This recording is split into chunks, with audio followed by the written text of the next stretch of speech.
We have many different styles of communication and conflict. So which one of these are you? Are you a shark?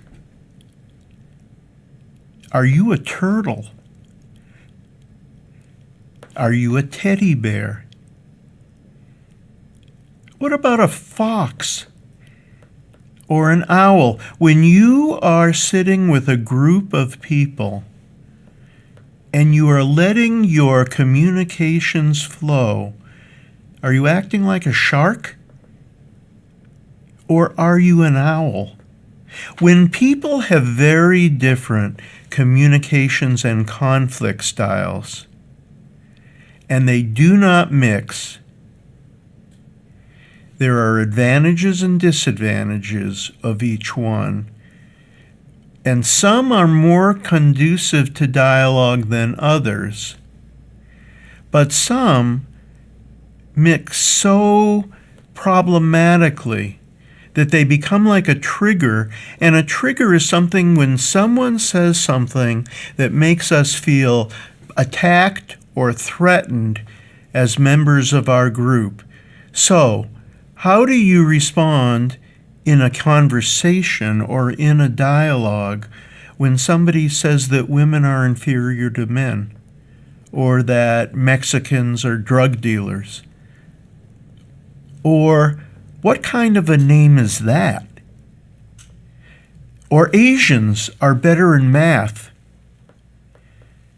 Or homosexuality is an illness. When you hear someone say one of these things, it triggers a reaction within us, and it is important to understand our way of responding.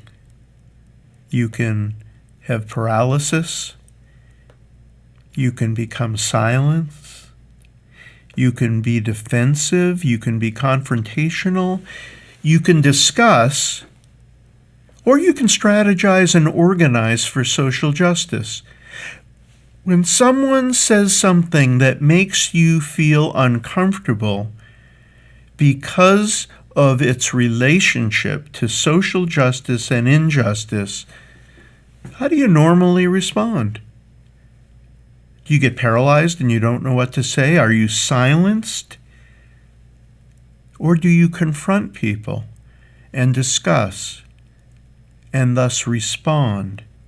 There is no single approach to this question. We're all different, and we're all on a journey.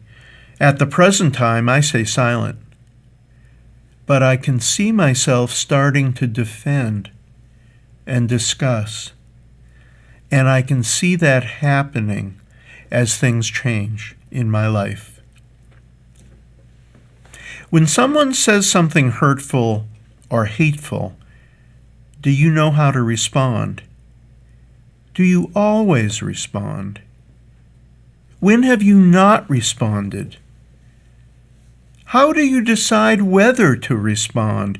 Do you feel like your school is preparing you to respond effectively? Unless we have people who are able to have dialogue that recognize differences and build bridges against differences, organizing for social justice, again, will be very limited. It's really also about our communications, and dialogue is one form.